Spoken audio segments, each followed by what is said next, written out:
Welcome to our channel. So friends, actually నేను ఈరోజు చేస్తున్న వీడియో చాలా మందికి యూజ్ అవుతుంది అండ్ చాలా మందికి తెలిసిన వీడియోనే. బట్ నేను షేర్ చేద్దాం అనుకుంటాను, ఎందుకంటే నేను ఈ మధ్య చేస్తున్నా కాబట్టి నాకు పెద్దగా రాదు కాబట్టి. సో రాని పని చేస్తున్నప్పుడు మనకి అది సక్సెస్ అయితే చాలా హ్యాపీ ఉంటుంది కదా. సో నేను ఇది చేస్తూ చెప్తా ఎందుకు రాదు, అసలు ఎన్నిసార్లు ట్రై చేశాను అనేది. సో ఇది వచ్చేసి పెరుగు, సో కర్డ్ అనమాట. సో కర్డ్ నుంచి మనం వెన్నను ఎట్లా తీసుకొని అండ్ వెన్న నుంచి నెయ్యిని ఎట్లా మార్చుకున్నామో చూపించేస్తా ఈ వీడియోలో. అండ్ ఇంకొక విషయం ఏంటంటే, మన ఛానల్కి ఎవరైనా కొత్తగా వచ్చినట్లయితే ప్లీజ్ మన ఛానల్ని సబ్స్క్రైబ్ చేసుకోండి. పాత వీడియోస్ చూడండి, మీకు నచ్చినట్లయితే సబ్స్క్రైబ్ చేసుకోండి. అండ్ కంటెంట్ ఉన్న వీడియోస్ అనుకున్నట్లయితే అండ్ వీడియోని నచ్చితే లైక్ చేయడం మాత్రం మర్చిపోకండి, ఓకేనా? మీరు ఇచ్చే లైక్ మాకు చాలా హ్యాపీనెస్ ఇస్తుంది. ప్లస్ ఏంటంటే మా ఛానల్లోని వీడియోస్ అనేవి సజెషన్లోకి వెళ్ళడానికి ఛాన్స్ ఉంటుంది. మీరు దీనికి ఎక్కువ లైక్స్ ఇచ్చారనుకోండి, ఎక్కువగా కాకపోయినా అన్ని వీడియోస్లో ఇది కొంచెం వైరల్ అయిపోతుంది అనమాట. సో వైరల్ అవడం వల్ల మాకు వాచ్ టైం కలిసి వస్తుంది అండ్ మా ఛానల్ గ్రో అవడానికి హెల్ప్ఫుల్గా ఉంటుంది. అందుకే ప్రతి ఒక్కరు మేము వీడియోస్కి లైక్ అని అడుగుతూ ఉంటాము. సో అందరూ డీటెయిల్గా చెప్పరు, నేను చెప్తా ఉన్నాను అంతే తేడా. సో ఇప్పుడు వచ్చేసి ఇందులో ఒక చెప్తా. మామూలుగా ప్యాకెట్ పాలకి రాదు అండ్ టోన్డ్ మిల్క్ దొరుకుతాయి కదా. సో మనకి ప్యాకెట్ పాలలో కూడా టోన్డ్ మిల్క్ దొరుకుతాయి కదా. సో దాంట్లో వస్తుంది కానీ చాలా తక్కువ క్వాంటిటీ వస్తుంది. అదే మనము బర్రెల దగ్గర నుంచి తెచ్చుకునే పాలకైతే చాలా ఎక్కువగా వస్తుంది. సో నేనైతే మేము పోయించుకునేది అయితే మా ఆడబిడ్డ దగ్గరే. సో మా ఆడబిడ్డ వాళ్ళ గేదెలు నేను చూపిస్తాను ఈసారి ఎప్పుడైనా అక్కడికి వెళ్ళి. అండ్ వాళ్ళు పాలు తీసుకునేది, వాళ్ళు గడ్డి కోసుకునేది అన్నీ ఒక వీడియో చూపించేస్తాను. అండ్ దానికోసం వాళ్ళు తీసుకునే కేర్ కూడా వాళ్ళనే అడిగి చెప్పించుకున్నాం, ఓకేనా? సో ఇంకొక విషయం ఏంటంటే, మా ఆడబిడ్డలు ఒక్క చుక్క కూడా పాలల్లో నీళ్ళు కలపరు. సో నీళ్ళు కలపకుండా పోస్తారు. నాకు అందుకే పెరుగు ఇంత గట్టిగా ఉంటుంది, ప్లస్ వెన్న కూడా బాగా వస్తుంది. అండ్ ఇంకొకటి ఏంటంటే, వెన్న బాగా రావాలంటే పచ్చిగడ్డి తినే వాటికంటే కూడా ఎండుగడ్డి తినే వాటికి వెన్న ఎక్కువగా వస్తుంది అక్కడ. సో అది నాకు ఈ మధ్య తెలిసింది, ఎందుకంటే మొన్నటిదాకా బాగా పొలాలు పచ్చగా ఉన్నాయి అనమాట. సో ఆ పొలంలో గడ్డి తెచ్చేసి కొన్ని రోజులు నెయ్యి బాగా రాలేదనమాట, ఎవరికి రాలేదు. అదేంటని అంటే ఎండుగడ్డి వేస్తే వస్తుంది అన్నారు. ఎండుగడ్డి కూడా కొంచెం వేయడం స్టార్ట్ చేశాక వెన్న బాగా వస్తుంది అనమాట అందరికీ కూడా. సో ఇప్పుడు గడ్డి ఏంటంటే మొత్తం అంతా ఎండినట్లు అయిపోయింది. చలికాలమే కానీ ఎందుకో తెలియదు గడ్డి అంతా పండిపోయింది అనమాట, బాగా కోతకొచ్చి అదంతా పండిపోయింది. సో ఇప్పుడు బాగా అదే గడ్డి తింటుంది కాబట్టి మాకు వెన్న కూడా బాగానే వస్తుంది. సో నేను దీన్ని ఇలాగే గెలిపిస్తాను. నా దగ్గర కవం లేదు, సో కవం లేకపోవడం వల్ల దీంతో చేస్తున్నాను నేను. ఎంత వీడియోలో ఎంత వస్తుందో ఏమో. ఇప్పుడు నేను దీంతో చేస్తున్నాను కదా, కొంచెం కిందికి వేసేసుకున్నాను సరేనా. బాగా చిలుపుకోవాలి.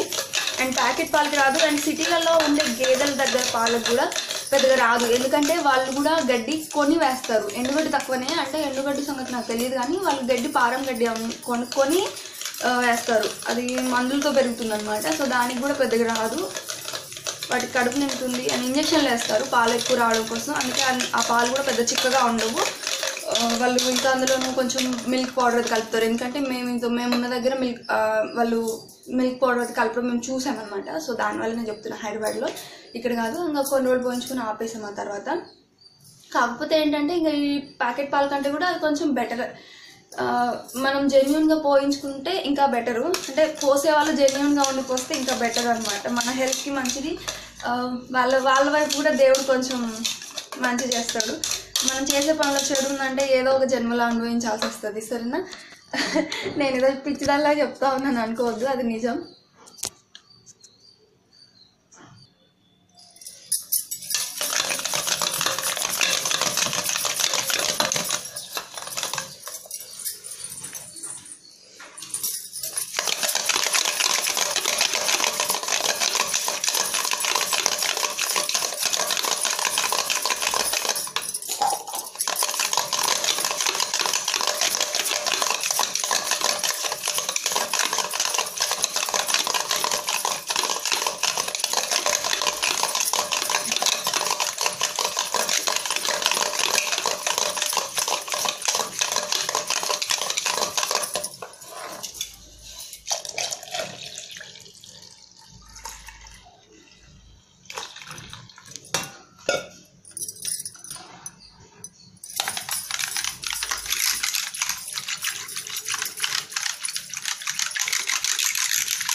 మొత్తం తీసాను కదా, తీసాను. సో నా మొబైల్ స్విచ్ ఆఫ్ అయింది వీడియో తీసే మధ్యలో. సో ఇప్పుడు ఇందులో వాటర్ అనేది అంతా మనకి ఒక పక్కకి వెళ్ళిపోయి వెన్న అనేది ఒక ముద్దలాగా అయిపోవాలన్నమాట. అప్పుడు దీన్ని ఇలా ఇలా ఇలా ఇలా తిప్పుతూ ఉంటే అలా అయిపోతుంది.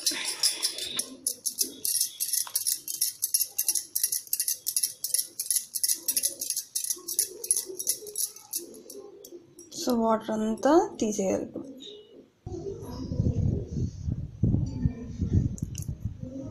సో ఇప్పుడు ఇవన్నంతా ఒక దగ్గరికి వచ్చేసింది. ఇదంతా మంచిగా కిందికి అనేస్తాను వేలుతోటి.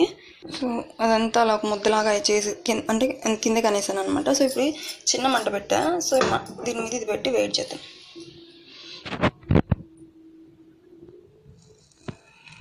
సో ఈ గిన్నె నేను ఓన్లీ గీ కోసం అని రోజు ఇట్లనే వేడి చేసుకోవడానికనే పెట్టేశాను అనమాట. సో నాకు ఇది మాడుతుంది కాబట్టి ఒకటే మీరు చేసుకునే వాళ్ళైతే ఒక గిన్నె కంపల్సరీ పెట్టుకోవాలి. సో వాటర్ అంతా కూడా ఇంకేమన్నా ఉన్నా అదంతా ఇంకిపోయి మనకి ఆయిల్ అంతా బయటకు వస్తుంది అనమాట. అప్పటిదాకా వేడి చేసుకోవాలి చిన్న మంట మీద. సో ఇంకా కట్ల పొయ్యి ఉన్న వాళ్ళైతే అంటే ఊర్లలో ఉంటాయి కాబట్టి కట్ల పొయ్యి మీద బొగ్గులన్నీ ఒక పక్కకని నిప్పుల మీద పెట్టి వేడి చేస్తారు అనమాట.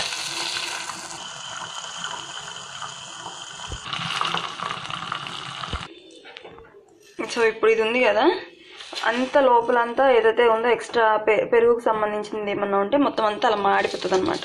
సో గోదావరి కట్ట నెయ్యి అంటే ఇదే. ఆ లోపల మాడిన దాన్ని గోదావరి కట్ట అంటారు అనమాట.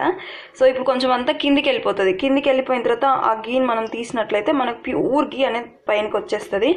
అది కూడా చూపిస్తా. మాడినసరికి అట్లా అనిపిస్తూ ఉంది చూడండి. లోపల కింద అంతా అయిపోతుంది, అది అంతా మాడిందంతా పైకి ఓన్లీ ఆయిల్ టైప్లో వస్తుంది. సో దాన్ని వచ్చేసి మనం వేరే దాంట్లో తీసుకుంటే ఇదిగో పేరుకున్నాక ఇట్లా కనిపిస్తుంది అనమాట.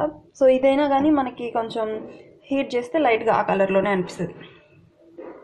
సో ఇది కూడా ఇంట్లో చేసిందే, ఇలా అవే పాలతో చేసిందే, అదే బర్రె పాలతోటి.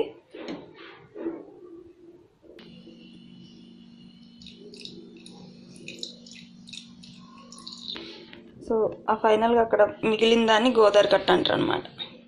సో ఇది తీసుకున్న నెయ్యి ఇలాగే ఇంకా స్టోర్ చేసి పెట్టుకోవచ్చు. మనం ఫ్రిడ్జ్ ఉంటే ఫ్రిడ్జ్లో పెట్టుకోండి, అంటే నార్మల్గా బయట అయినా పెట్టుకోవచ్చు, ఎన్ని రోజులైనా ఉంటుంది. ఇంకా ఎవరైనా ఫ్రిడ్జ్లలో పెట్టుకుని అంటే ఏమో కోసం వస్తుంది అనుకున్న వాళ్ళు ఫ్రిడ్జ్లో కూడా స్టోర్ చేసి పెట్టుకోవచ్చు అనమాట. సో నెయ్యి అయితే చాలా మంచి టేస్ట్ ఉంటుంది, స్మెల్ అయితే అద్దరిపోతూ ఉంటుంది అనమాట. సో ఇంతే అనమాట మన గోదావరి కట్ట నెయ్యి అంటే ఇంకంతే. అంటే నేను కూడా గోదావరి కట్ట నెయ్యి అంటే ఏంటో అనుకున్నాను. సో కింద మాడి ఉంటుంది కదా, సో దాన్ని గోదావరి కట్ట అంటే అలా మాడిన దాకా ఉంచితేనే నెయ్యి అంత మంచి స్మెల్ వస్తుంది. సో నార్మల్గా మనకు బయట దొరికే గీస్ ఎందుకు అంత స్మెల్ రావు అంటే అవి పాలు వాళ్ళు ఇంత ప్రాసెస్ చేసి తీయరు కాబట్టి పాలలో నుంచి డైరెక్ట్గా వెన్నని బయటికి తీస్తారు. కూల్ వెదర్లో పెట్టి ఆ పైన ఉన్నదాన్ని తీసి దాన్ని అట్లా చేస్తారు అనమాట. సో మనం డైరెక్ట్ పాల నుంచి కూడా ఎలా తీసుకోవచ్చు అనేది ఇంకొకటి వీడియో చేస్తాను.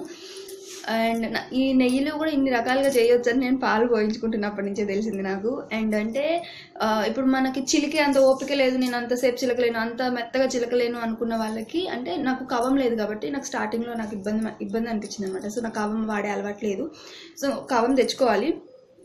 అండ్ ఇప్పుడు అది ఉంది కదా, సో దాంతో చేస్తున్నా కదా, నాకు అప్పుడు ఇబ్బంది అనిపించింది కానీ అలవాటు అయిపోయింది. ఎవరైనా నేను చేయలేను అనుకున్న వాళ్ళు, నేను తీయలేనేమో అనుకున్న వాళ్ళు ఏం చేయండి అంటే దాన్ని కొంచెం పెరుగు అయిన తర్వాత ఒక హాఫ్ అన్ అవర్ ఫ్రిడ్జ్లో పెట్టేసేయండి. ఆ తర్వాత దాన్ని మిక్సీకి వేయండి. బాగా మిక్సీకి వేసి మిక్సీకి అంటే మనం ఎక్కువసేపు చిలికే అవసరం ఉండదు అనమాట. సో మిక్సీకి వేసేసి కూల్ వాటర్ పోసినట్లయితే వెన్నంతా పైకి వచ్చేస్తుంది, డైరెక్ట్ వెన్న తీసేసుకోవచ్చు మనము.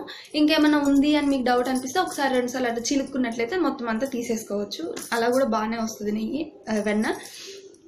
ఆ వెన్నని మీరు ఒకటేసారిగా నేను ఒకసారి ఇంతే వచ్చింది కదా, సో నాకు ఒక రోజుతోటి ఇంత పని చేసుకోవాలా అనుకున్న వాళ్ళు ఏం చేయండి అంటే ఒక బాక్స్లో పెట్టి ఫ్రిడ్జ్లో పెట్టుకొని ఒక 1 వీక్ అట్లా స్టోర్ చేసి పెట్టుకున్నాక ఒక్కసారి కాగబెట్టేసుకోండి. సో మేము చేసేది అయితే ఇంతే అనమాట. సో మా ఆడబిడ్డ అయితే ఒక 1 వీక్ 15 డేస్ లేదా 1 మంత్ అట్లా స్టోర్ చేసి పెట్టి ఒక్కసారి దాన్ని కాగబెట్టేస్తుంది అనమాట. నేను నాకు లేదని చెప్పి నేను మా అమ్మమ్మతో తెప్పించుకున్నాను, నాకు తినాలనిపిస్తుంది కాబట్టి. అండ్ నాకు నెయ్యి అంటే చాలా ఇష్టం. అండ్ నెయ్యి తినే వాళ్ళకి కొన్ని ప్రాబ్లమ్స్ ఉంటాయి, సో అవి తర్వాత వీడియోలో షేర్ చేసుకుందాంలేండి. సో నా గోదావరి కట్టే నెయ్యి తయారు చేసుకునే విధానం మీకు నచ్చినట్లయితే వీడియోని లైక్ చేయండి, షేర్ చేయండి, కామెంట్ చేయండి. And don't forget to subscribe. నా ఛానల్లోకి ఎవరైనా కొత్తగా వస్తే సబ్స్క్రైబ్ చేయడం మాత్రం మర్చిపోకండి. Thanks for watching. అండ్ ఇంతే, నేను ఓన్లీ గీ చేసేది కూడా చిన్న వీడియో అనేది ఎడిట్ చేసి పెట్టేస్తాను, ఎందుకంటే ఇది నా ఎక్స్పీరియన్స్ని షేర్ చేస్తూ పెద్దగా వచ్చింది కాబట్టి. Okay, bye bye.